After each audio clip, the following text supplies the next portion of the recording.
ఈరోజు శరన్నవరాత్రుల్లో అమ్మ మహాలక్ష్మిలా దర్శనమిస్తారు. ఎలా ఉంటారు? పద్మంలో పాలసముద్రం నుంచి పద్మం ఉద్భవించి దానిలో అమ్మ మనకు దర్శనమిస్తారు. ఒక చేత్తో అభయం, మరొక చేత్తో కనకధార కురిపిస్తూ ఉంటారు. అలాగే మనం ఎవరైతే విష్ణు నామాన్ని స్మరిస్తూ ఉంటారో అక్కడ ఆమె స్థిరమై ఉంటారు. ఎందుచేతంటే ఆమె హృదయం ఎప్పుడు విష్ణువుతో నిండిపోయి ఉంటుంది.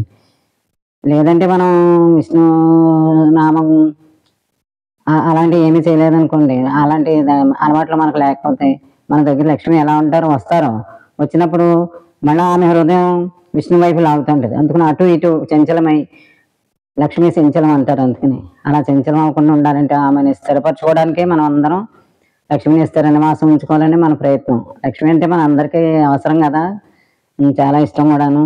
అందుకని ఎవరైతే విష్ణునామాన్ని స్మరిస్తూ ఎవరైతే విష్ణువుని కొలుస్తారో అక్కడ లక్ష్మి తిరిగి వెళ్ళదు, అక్కడే మర్చిపోద్ది. ఆ నామం వింటూ అక్కడే ఉండిపోద్ది. అందుకని స్థిర నివాసం కావాలనుకునే వారందరూ విష్ణు నామాన్ని స్మరిస్తూ ఉండాలి.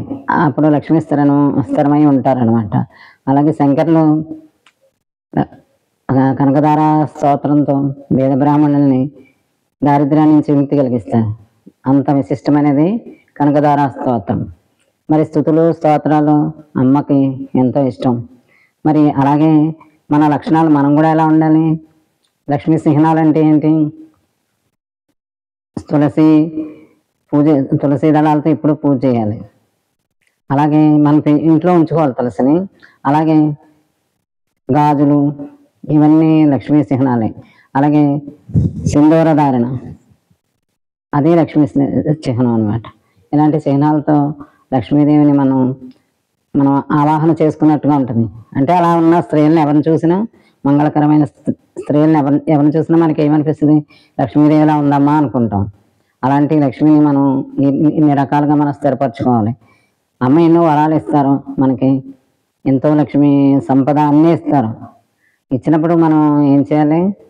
మనం కూడా ఆ ధనాన్ని మన స్వార్థ ప్రయోజనాలకే కాకుండా అందరికీ తగినంతగా మనం ఎవరెవరికి ఎప్పుడెప్పుడు ఎలా చేయాలో ధనాన్ని మనం వినియోగించాలి. అప్పుడే మనకున్న సంపదకి విలువ.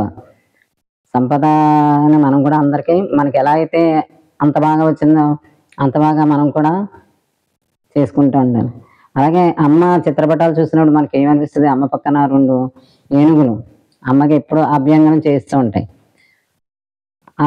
ఆడి తత్వం ఏంటంటే మదమాశ్చర్యాలు.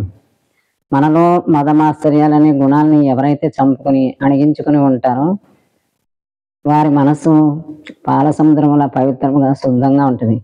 అలాంటి అమ్మ మనతో ఉండాలంటే ఏం చేయాలి? హృదయాన్ని ఎప్పుడు శుద్ధిగా ఉంచుకోవాలి, పవిత్రంగా ఉంచుకోవాలి. పాల సముద్రం ఎలా అనిపిస్తుంది మనకి? అలాగనమాట.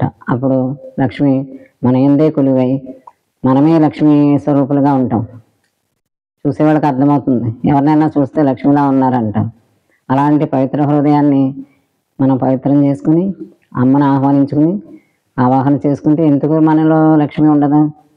మన ఇంట్లో ఉంటారు, మనలో ఉంటారు, మనమే లక్ష్మీ స్వరూపులమై వెలుగొందుతూ ఉంటాం. ఈ విషయాలన్నీ మనం అర్థం చేసుకుని మన ఆచార వ్యవహారాల్లో అమ్మని ఆవాహన చేసుకున్నట్టు, ప్రతిష్ఠించుకున్నట్టు మనం పూజా వ్యవహారాల్లో ఏంటి, అనుష్ఠానంలో ఏంటి, అన్నిటిలో కూడా గుర్తులు ఉన్నాయి, చిహ్నాలు ఉన్నాయి. అవన్నీ నిలబెట్టుకుంటూ నిత్యం